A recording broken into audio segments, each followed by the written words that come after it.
Boa noite a todos. Uma alegria muito grande estar participando aqui do congresso. E eu vou tratar desse assunto mesmo, né? Darwin e o falso dilema. Eu espero ser sensível aos nossos críticos.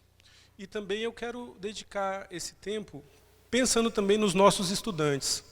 Porque, afinal de contas, são eles que estão no meio do fogo cruzado, né?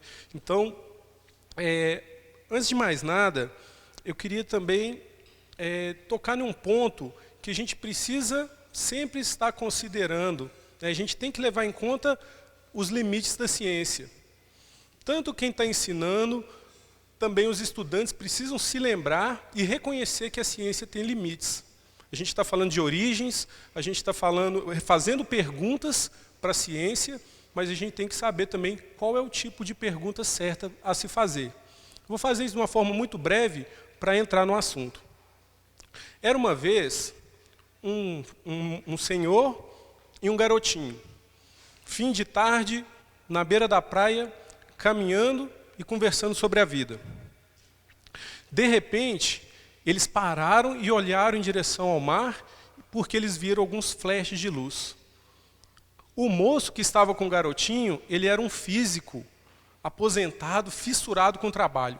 Ele largou o menino, foi correndo no carro dele, abriu o porta-mala, pegou uma parafernália, voltou lá para a beira da praia e usou um fotômetro, cronômetro, um barbantinho, foi fazendo uns cálculos por triangulação, voltou, juntou tudo de novo, entrou para o carro e foi para casa. Aí ele chegou todo agitado, todo animado, e a esposa dele perguntou assim: "Ô querido, você está muito agitado, você está animado? Você viu alguma coisa?" Aí ele virou para ela e falou assim: "Bem, eu acredito ter visto um filamento incandescente de tungstênio envolto em uma cápsula de sílica, emitindo brilhos na faixa de 733 lumens a intervalos regulares de tempo." Ela olhou, interessante, e foi embora. O rapazinho também foi para casa. Chegou em casa, ele não tinha esposa, mas a mãe dele falou assim: "Ô querido, você está muito agitado, você está muito animado, você viu alguma coisa?" Ele falou assim: "Vi, mãe. Tinha um barco lá longe, lá no mar, mandando um sinal de SOS. Eu liguei para a guarda costeira e eles rebocaram o barco." Aí a gente faz a pergunta, né? Qual dos dois deu a resposta certa? Os dois deram a resposta certa. Só que eles responderam a perguntas distintas. O senhor, o moço, ele representa a ciência. O que ele respondeu? Ele respondeu como estava acontecendo, como aquele fenômeno acontecia. O rapazinho, ele respondeu outra pergunta. Ele respondeu o quê? Por quê? Por que estava brilhando lá longe na praia? Então a ciência, ela é muito boa para responder esse tipo de pergunta do como alguma coisa acontece. Mas ela tem muita dificuldade ou não vai conseguir responder as perguntas do tipo por quê. Se a gente perguntar para o médico por que o esquimó morreu congelado, na verdade a resposta dele vai ser como que a temperatura baixou e paralisou o metabolismo dele até zerar. Porque está além da ciência. E se a gente não tiver isso em mente, a gente faz as perguntas erradas, ouve as respostas erradas e cria concepções, então, que vão ser inconvenientes. Então, voltando aqui aos nossos críticos, a crítica que eu vejo sendo mais insistente é a seguinte: eles nos acusam de trazer uma falsa demanda para a ciência. Eles dizem que Darwin vai bem, obrigado, que questioná-lo é semelhante ou tão ridículo quanto questionar a própria lei da gravidade. E que, por isso, não precisa debate, não precisa confronto de ideias. O que existe é uma conspiração religiosa contra a verdade científica. É desse jeito que a coisa fica. O que eu quero fazer, gente, é mostrar para vocês um darwinismo que talvez você ainda não conheça. É necessário sim o debate, é necessário o confronto de ideias por uma questão de justiça. Os nossos estudantes são, em grande medida, ensinados de forma dogmática, de forma religiosa, dentro da concepção darwinista.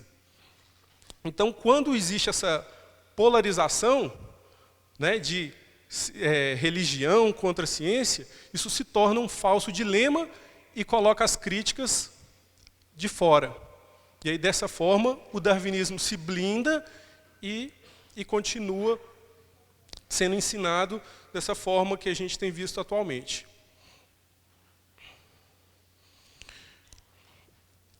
Esse é o professor Gildo Magalhães. Ele é professor do curso de Biologia da USP. Não é do design inteligente. Ele escreveu esse artigo, né, chamado Darwin, Herói ou Fraude. É um artigo muito interessante e nesse artigo ele mostra muito do que os estudantes do curso de Biologia normalmente não têm ciência acerca de Darwin e do darwinismo. Ele trata, por exemplo, do capítulo 4 da Origem das Espécies, né, que muito possivelmente Darwin copiou do seu amigo Wallace, mas esse não é meu ponto. Eu quero mostrar a confissão de alguns pesquisadores ou professores que a gente mesmo pode ter acesso, mostrando o lado dogmático do darwinismo. Olha o que ele diz no finalzinho desse artigo dele. Ó. Para acabar com a fraude, é preciso que aqueles evolucionistas que não aceitem o darwinismo em nenhuma das suas formas deixem de ser comparados a defensores da Terra plana ou coisa pior. A fraude real é perpetuar o ensino dessa teoria como um dogma, sobre o qual se constrói a biologia, a antropologia, a psicologia, a economia e muitas outras áreas do conhecimento, e não como uma hipótese de trabalho. O Mazatoshi, gente, ele é diretor do Instituto de Genética Molecular Evolutiva. Em entrevista, olha a declaração dele. Darwin é um deus em evolução, então você não pode criticá-lo. Se você o critica, você é chamado de arrogante. Mas algumas vezes uma teoria científica é tratada como um dogma. Você tem que questioná-la. O dogma da seleção natural existe faz muito tempo, muitos não questionam. Muitos livros-textos continuam com este ensino. Muitos estudantes são educados com estes livros. Ele, ainda na década de 80, escreveu um capítulo do livro, ele é uma referência importante, contrariando um princípio darwinista em relação à mutação e seleção natural. E ele ficou muito insatisfeito que ninguém deu atenção. E aí ele escreveu um livro completo com o assunto que era daquele capítulo, que rendeu essa entrevista. The Third Way, gente, a terceira via, é um fenômeno também interessante. Consiste em um grupo de pesquisadores que tem publicado, tá, livros e artigos num contexto, gente, num contexto de evolução por caminhos decisivamente não darwinistas. Eles têm mostrado em suas publicações que a concepção darwinista não se sustenta frente à biologia do século XXI. Não se trata de uma melhoria do darwinismo. Eles estão dizendo abertamente que o darwinismo não funciona, não é verdadeiro. Se o darwinismo não é funcional, não é verdadeiro hoje, é sinal que ele nunca foi. Não é uma melhoria. Tá? Então são pesquisadores como Eva Jablonka, James Shapiro, tá? Instituições como MIT, Oxford, Princeton, Instituto Pasteur, são mais de 40 pesquisadores que, como equipe, estão trabalhando evolução num mundo pós-Darwin. Né? Enquanto eles estão no mundo pós-Darwin, aqui a gente não pode nem falar ou criticar alguma coisa. Interessante observar uma declaração do James. Ele fala o seguinte, ó, não existem explicações darwinianas detalhadas para a evolução de qualquer sistema bioquímico ou celular fundamental. Somente uma variedade de especulações do que se deseja fosse realidade. É extraordinário que o darwinismo seja aceito como uma explicação satisfatória de um assunto tão vasto. Citações como essa de professores em publicações importantes, hoje em dia a gente tem uma coleção muito grande. Em paralelo a isso, esse documento aqui, ele é muito bom, ele é muito importante. E olha só, esse é um documento público que diz assim, ó, nós somos céticos sobre as afirmações quanto à capacidade da mutação aleatória e da seleção natural para explicar a complexidade da vida. Um exame cuidadoso das evidências a favor da teoria darwinista deve ser encorajado. Mais de 900 doutores assinam esse manifesto. Tem um colunista da Folha comentando sobre esse documento, ele diz que esse documento sozinho deveria repercutir como uma bomba atômica no meio acadêmico. Tá? Mas, se a gente olhar para essa outra publicação aqui, nós vamos ver alguma coisa muito interessante também. O Joris Van Rossum, ele escreveu esse livro que nasceu como uma tese de doutorado na Universidade de Amsterdã. É o seguinte, ó, a reprodução sexuada como uma nova crítica à teoria da seleção natural. Ele diz que essa crítica dele não se baseia em improbabilidades, como normalmente é feito. Ele diz que essa crítica dele se baseia na impossibilidade da seleção natural originar a reprodução sexuada. Deixa eu mostrar o ponto dele. É muito estabelecido que a seleção natural trabalha para adaptar o gene. Em última instância, a seleção natural está aprimorando o gene. E aí vem a questão. Como que a seleção natural, que trabalha em função de aprimorar o gene, cria um mecanismo cujo funcionamento vai levar exatamente ao descarte de 50% dos genes. É isso que acontece na meiose. 50% do genoma é descartado. Então, como que a seleção natural poderia originar esse tipo de mecanismo? Uma publicação muito legal, né? Podia ter em português.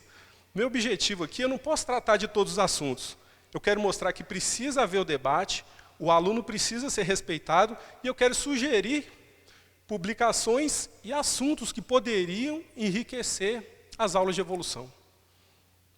Enquanto isso, a gente pode ler no livro de 2009 do Dawkins, né, onde o livro é dedicado a mostrar as evidências da evolução.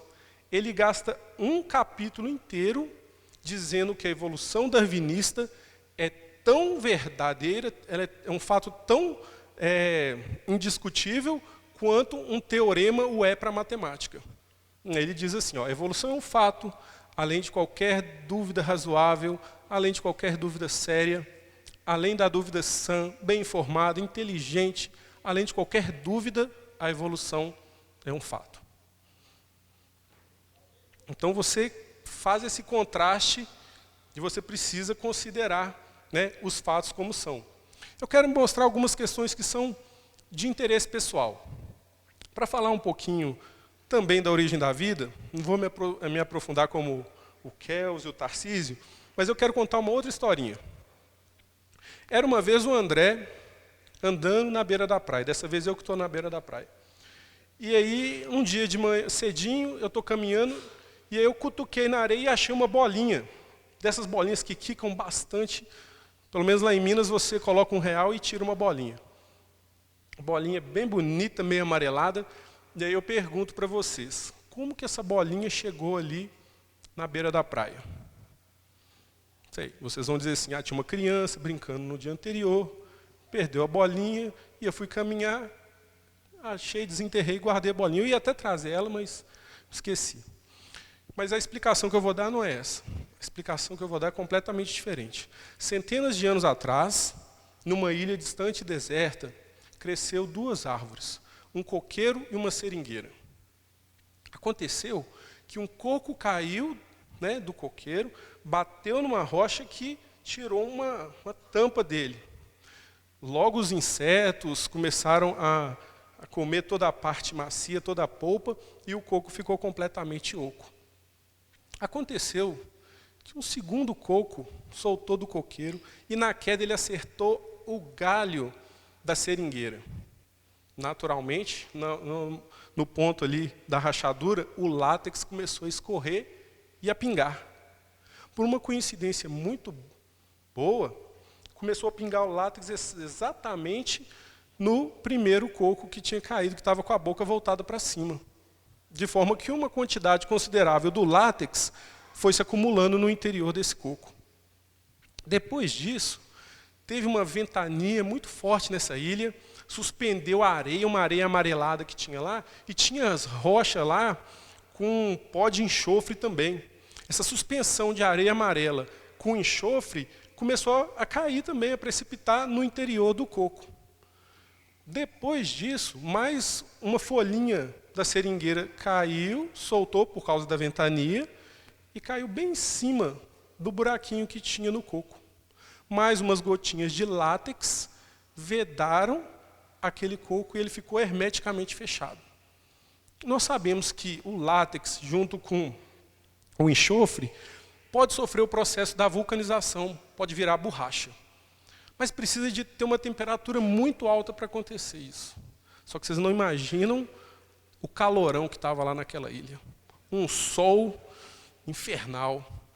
E aí começou então a maré subir, uma ventania, aquilo lá começou a agitar a bolinha, ela começou a misturar o látex com a areia amarela, mais o enxofre, começou a esquentar demais, vulcanizou, virou uma esfera perfeita. Mais um pouquinho de agitação, mais um pouquinho de vento, jogou o coco contra uma rocha, se quebrou, libertou a bolinha que veio flutuando, e eu achei. Vocês já entenderam o meu ponto, que se eu, fazendo o link com a palestra do Kells, a ideia que ele mostrou para a gente que termodinamicamente é impossível, né, de um passo acontecer, de uma síntese, mas se um passo é impossível, imagina uma sequência de eventos que precisam acontecer. E os nossos estudantes não têm uma base de comparação. Tá? Esse é um ponto. Esse aqui é o Richard Lewontin. Vamos olhar o dogma dele também em relação à origem da vida. Ó. Nós temos um compromisso anterior, um compromisso ao materialismo. Não é que os métodos e as instituições da ciência, de algum modo, nos obriguem a aceitar a explicação material do mundo dos fenômenos, mas, ao contrário, que nós somos forçados pela nossa adesão a priori a causas materiais.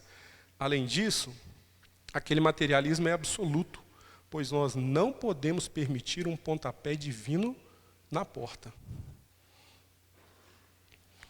O Franklin Harold, ele escreveu esse livro, né, publicado pela Oxford University Press, e ele obedece ao dogma do Richard Lewontin, mas ele deixa uma honesta confissão para nós.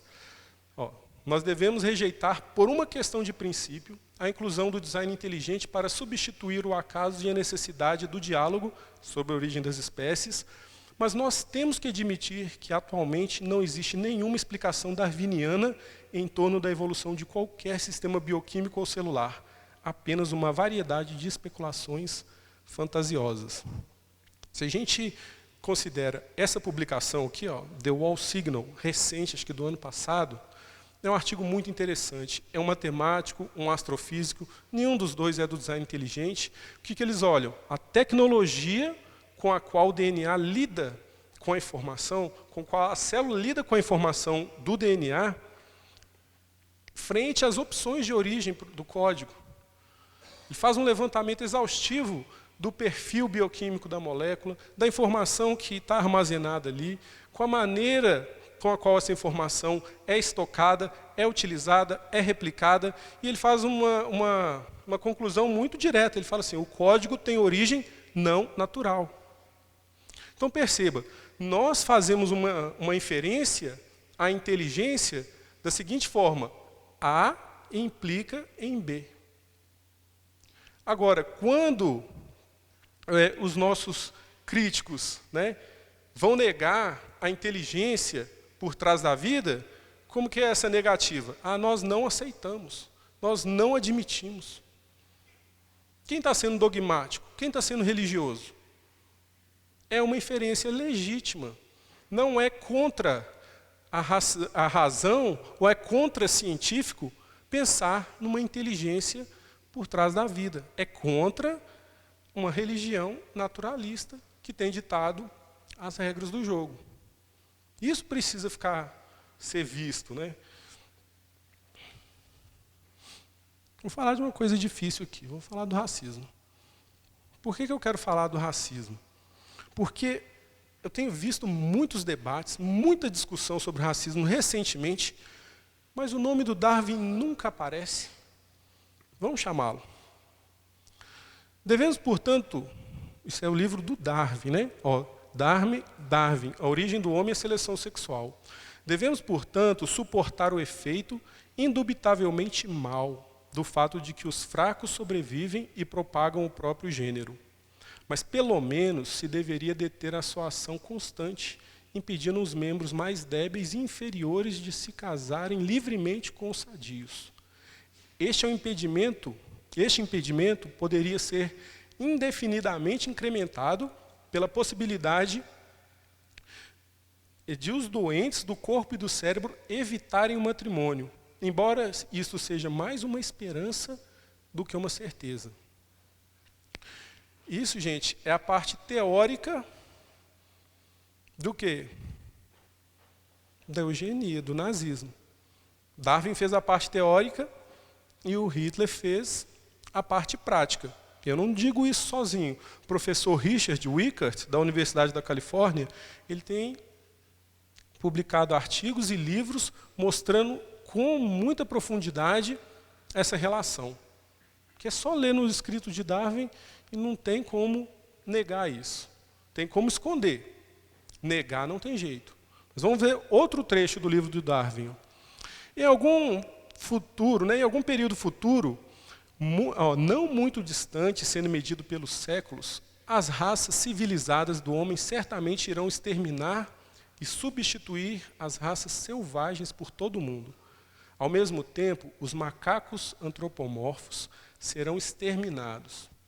A distinção entre o homem e seus aliados mais próximos será então muito mais ampla, pois intervirá entre o homem em um estado mais civilizado, como nós esperamos, até mesmo do caucasiano, e alguns macacos tão inferiores como o babuíno, em vez de como é agora entre o negro ou o indígena australiano e o gorila. Darwin diz claramente que o negro está mais para gorila do que para o homem civilizado. Agora, se a ideia da ancestralidade comum é verdadeira, o que o Darwin está dizendo, em alguma medida, está certo. Eu procurei alguns autores importantes do darwinismo, como Stephen Jay Gould ou Michael Rose, tratando dessa questão do racismo. Observei duas coisas interessantes. Primeiro, Darwin é protegido, ele nunca é citado. Mais perto de Darwin que você vai chegar é do primo dele, o Guyton. Depois, eles analisam os problemas dos exageros que aconteceram em torno disso. Mas o princípio, o raciocínio em si, não é tratado. Vou dizer de outra forma. Como, à luz do darwinismo, você pode refutar a aplicação que o próprio Darwin fez da sua teoria? Esse é o ponto. É aí que a conversa tem que chegar. Todo mundo conhece o James Watson. Década de 50, ele escreveu a molécula de DNA, em hélice dupla.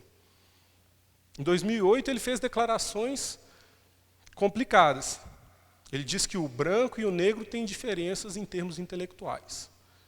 Eu pergunto para vocês, nessas declarações, o Watson, ele foi racista ou ele foi cientista?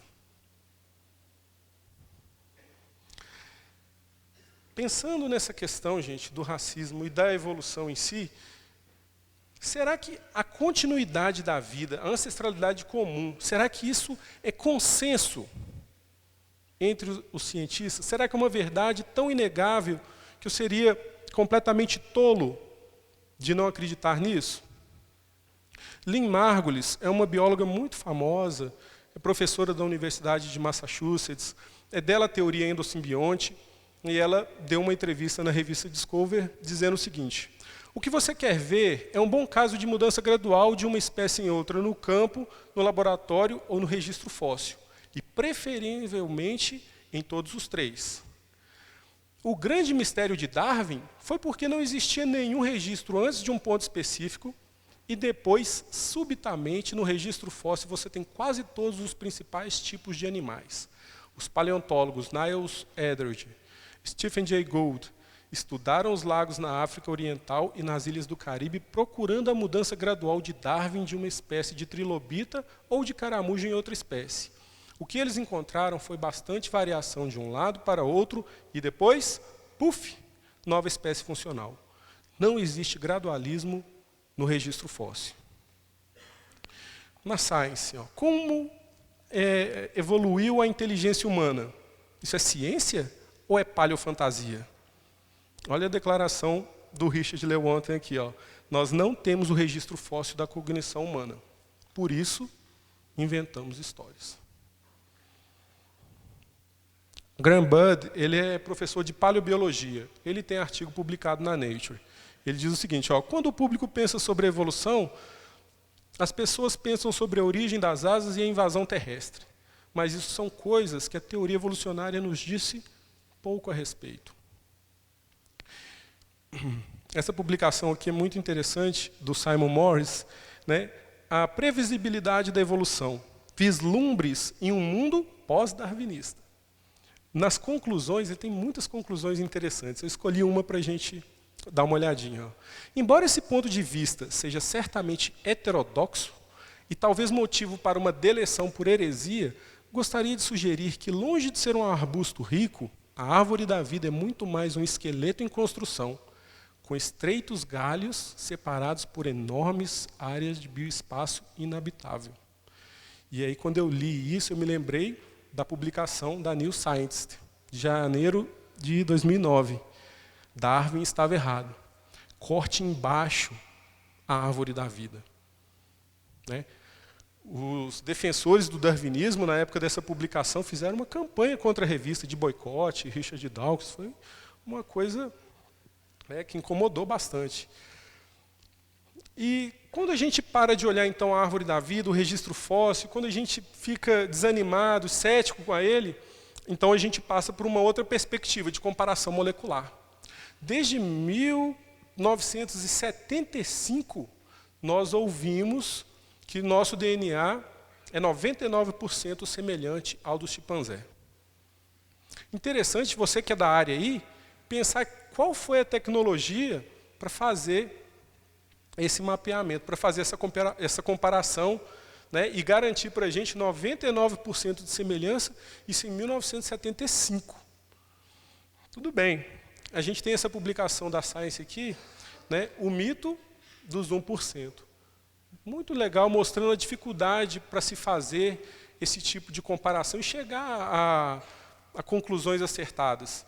Né? E nós sabemos também que hoje temos outras publicações, aí, até de publicações de periódicos diretamente, né, de publicação evolucionista, mostrando que a semelhança agora é na faixa de 70%. Né? Mas a gente pode avançar de comparação genômica, a gente pode ir para a proteômica, e a gente também está na fase do metaboloma. Olha essa publicação da PLOS. Excepcional divergência evolutiva. Olha que interessante.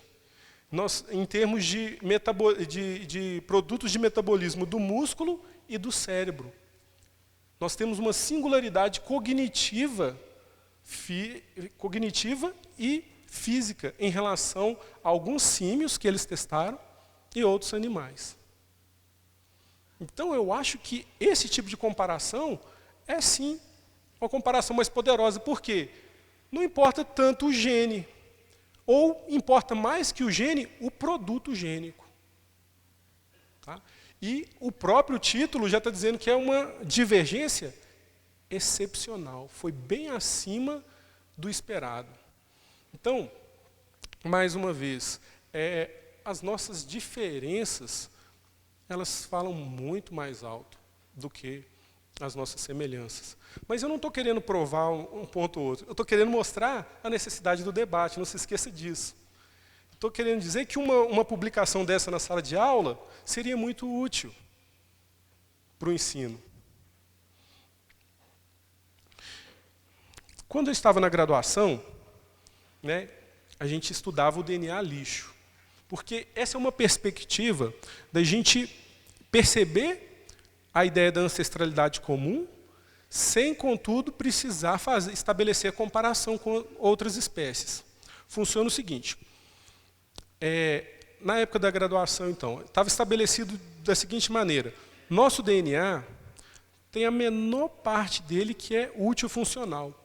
A maior parte do genoma consiste em um DNA que não tem função qualquer.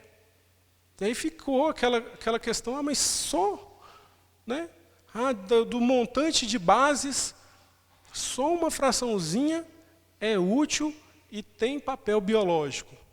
Aí, qual é a explicação para isso? A explicação foi dada rapidamente. O que foi dito? Esse DNA lixo, esse DNA intrônico, esse DNA não codificante, a razão dele existir no nosso genoma é muito simples. Nós herdamos dos nossos ancestrais. Então, a explicação do fato era uma evidência muito forte para a ancestralidade comum. De fato, um argumento muito poderoso. Só que, mais recentemente, pessoal, centenas de pesquisadores, não foi nenhum ou dois, centenas, mais de 500, eles exatamente foram atrás de analisar o DNA intrônico, esse DNA lixo. Os resultados, né, eles trabalharam nesse projeto, o projeto ENCODE. Os resultados foram publicados na Nature e mostraram que pelo menos 80% do genoma tem papel bioquímico. E aí?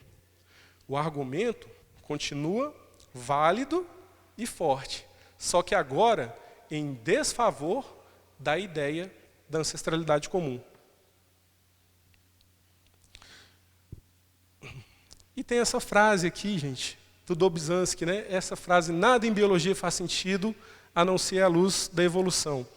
Essa frase, gente, ela intimida bastante, ela é bem persuasiva, mas ela é exagerada. Se você for nos programas de pós-graduação, se você quiser eleger uma disciplina que talvez seja, né, mais aplicável, utilizável e estudada para se fazer ciência, seria a estatística. Pense que, basicamente, são só os biólogos que estudam evolução. Mas vá às universidades, visite os laboratórios. Não tem só biólogo. No montante de pesquisadores, os biólogos vão ser a minoria. No laboratório que eu trabalho, tem pouco biólogo, muito bioquímico, e enfim. Mas, eu fiz evolução.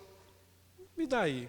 Então, dizer que nada faz sentido, que é uma ferramenta sem a qual você não produz, não faz, não entende, não interpreta, entendeu? Isso é exagerado. E o professor Chapin, ele dá aula no curso de biologia lá em Harvard. E ele diz o seguinte, dizer que nada na biologia faz sentido, exceto à luz do darwinismo, não pode ser a mesma coisa que dizer que, para ser um biólogo competente, é preciso ser comandado ou concordar com qualquer versão específica da teoria da evolução, como os protagonizados por Dawkins e Dennett. Eu tenho ensinado a muitos estudantes talentosos de biologia, tanto nos Estados Unidos quanto no Reino Unido, que não podiam dar uma explicação coerente da evolução através da seleção natural. Certamente não é o caso de que os biólogos precisem ter um domínio de tal teoria para realizarem um trabalho competente. Eu queria convidá-los a ler esse artigo da Nature, mas eu vou fazer diferente. Eu vou pedir para vocês não fazerem essa leitura. Vou pedir para vocês não lerem mais a Nature. Sabe por quê? Olha só, é necessário repensar a teoria evolucionária. Mês passado, olha aqui, do mês passado, não leia essa revista. ela está questionando a evolução. Ela se tornou uma revista religiosa e irracional. Muito obrigado.